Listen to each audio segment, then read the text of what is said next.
another thing I just want to touch on too, because we've sort of discussed this and maybe haven't come to a conclusion, maybe can't come to a conclusion. But I see this as part of the two cradle theory, and you're probably going to have a difference in this of Sheikh Anta Diop in terms of the whole geographic climatic, meaning climate, so to speak, not climatic, but climate environment between, shall we say, the birth of Europeans and the original, birth of African people. Because if you look at our way of life and our religions, our way of life is natural. We really reverence nature. We try to understand nature. We try to live naturally. And our religions are nature religions. And you go all the way back again to Kemet, the symbolism, I think you mentioned it, of the pregnant hippopotamus, meaning, as a concept of conception, which is fabulous. And, or the crocodile as a concept of destruction, or, or the snake, in terms of the different things that you associate with the snake, or with Anubis, the animal that digests all of these things, and a symbol of transformation. So it's an enormous, deep study of nature and the functions of nature, which is nature neteru, as you know, and is also present in the Dogon and all of these other the natural forces, the divine forces that manifest in nature. So that this is understood by virtue of the milieu and investigating the milieu and coming to an understanding of the functionality of each of these things. This plant will give you this, that's edible, that's not edible, this is for medicine, etc., etc. I don't think you had that in terms of the birth of the European coming out of the Ice Age, where when you look outside, everything is frozen, there's snow all around you. Mother Nature is a bitch, if I can use that word, is not a very nice lady. And then, you have to go out into that weather and get some food. There are no trees, there are no plants, there are animals, so you have to go out there and kill. So you're isolated. You're cold, and you gotta go out there and kill something to eat. I think that does something to you, as opposed to, the lushness of our Garden of Eden, which we were never thrown out of. And I think you can follow that down the road in terms of culture and manifestation. I'm sorry, go ahead, Robin. No, well said, sir. But here's the issue. Yeah. It is possible that us as scholars and historians and teachers are going to have to radically rework the Two Cradle Theorem. For real. And I'm going to explain why. Here's the problem.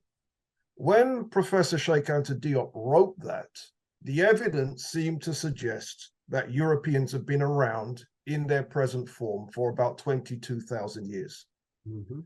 When Dr. Finch wrote his superb Echoes of the Old Darkland, he was of the opinion that Europeans have been around for more than 34,000 years. The new theory is they haven't been around that long. In other words, it's possible that the Ice Age came and went, and there were still no people on the planet Earth of European heritage.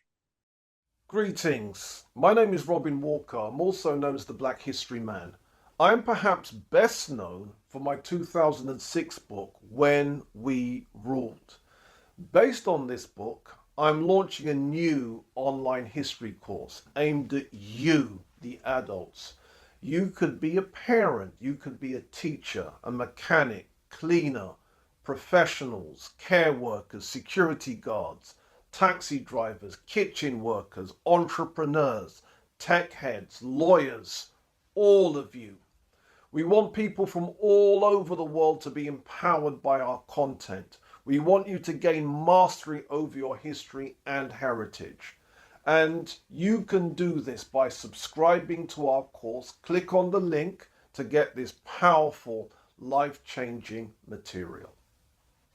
So the new theories that people are advancing now is Europeans have been around. The longest possible time is probably 10,000 years. And the likeliest time is close to what the Honorable Elijah Muhammad said all along, 6,000 years. It's between 10 and 6. And therefore, certain populations that we used to think of as European. So, for example, it used to be thought that the earliest people in Europe, after Grimaldi man, was the Solutrean culture. It used to be thought that the Solutreans were white. That's not what the evidence is saying now. And so the result then is that the Cheddar man, the first human in Britain that we know of, or what is today Britain, he's turned out to be black.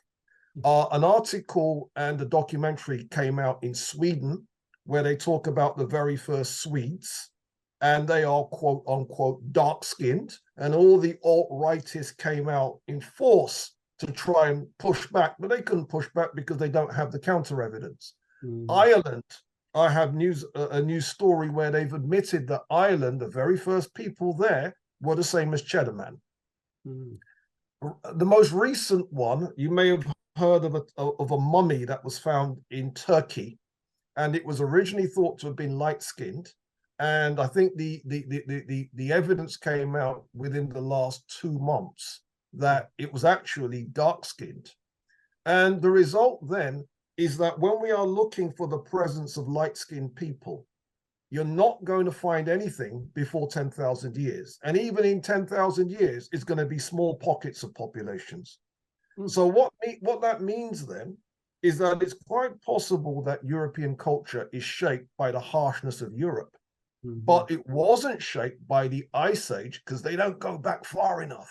And therefore, a lot of populations that we thought of as being non-black in complexion are now turning out to have been black.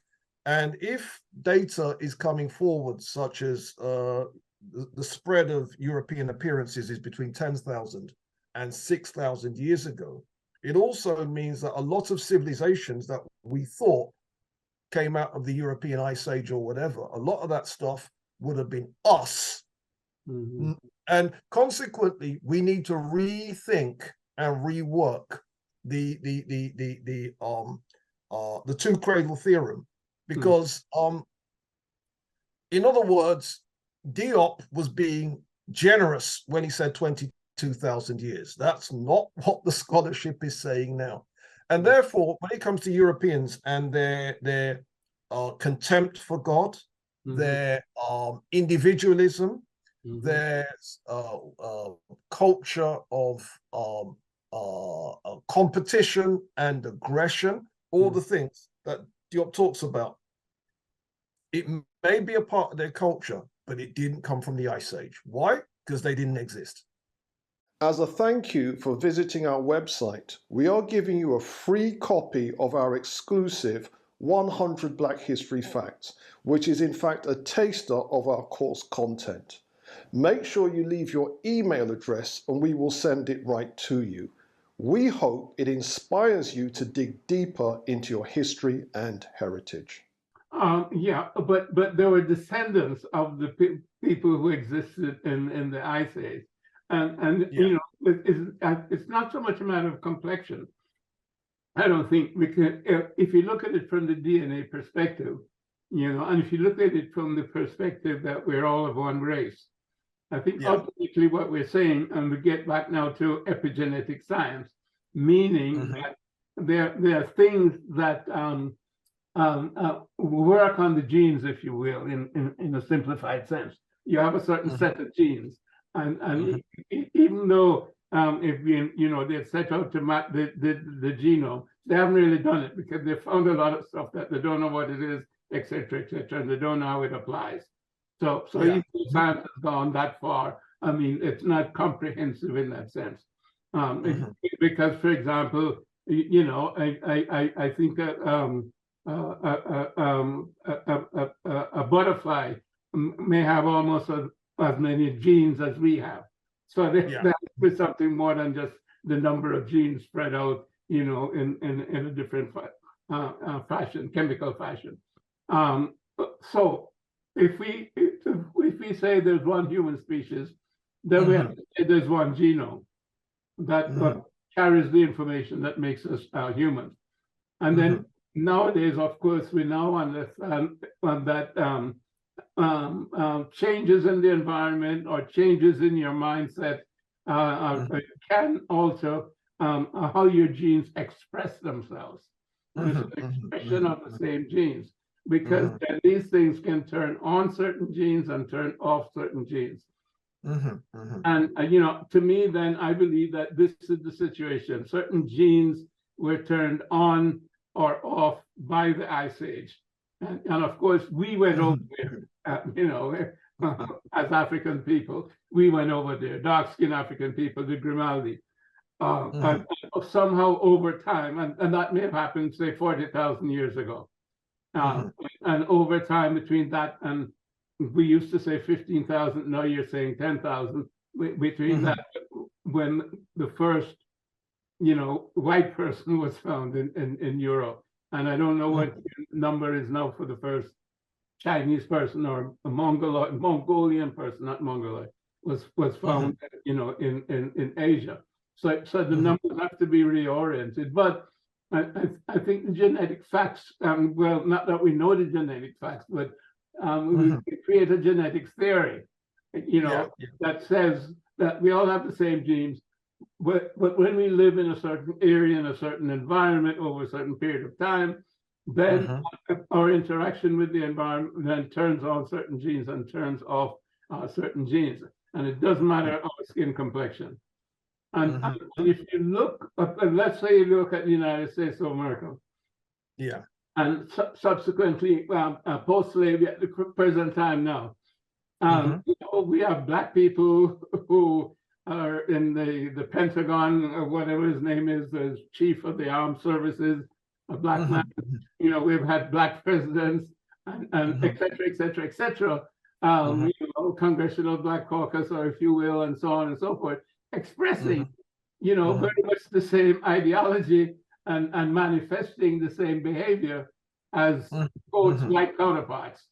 So they're now in the same environment, are being shaped by the same dynamic forces, and therefore their genes are being modified in the same way, so to speak.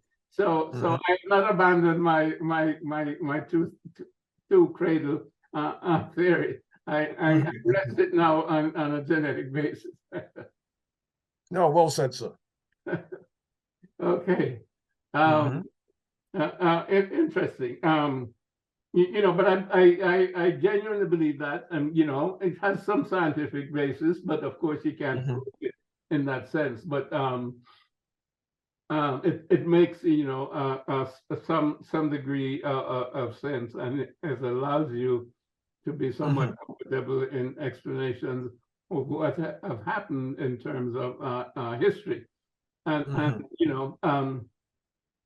because the alternative is to say, well, some people aren't quite human. I don't want to say who, but some people are quite human, and maybe they have more than 3 or 5% Neanderthal in them, et cetera, et cetera. It's not that intellectually acceptable at this point in time. So I think we have to give everybody a human status and explain differences in some other way. All I'm calling for is our scholars to look at the Two Cradle Theorem and work on it some more and evolve it. That's what I'm calling for.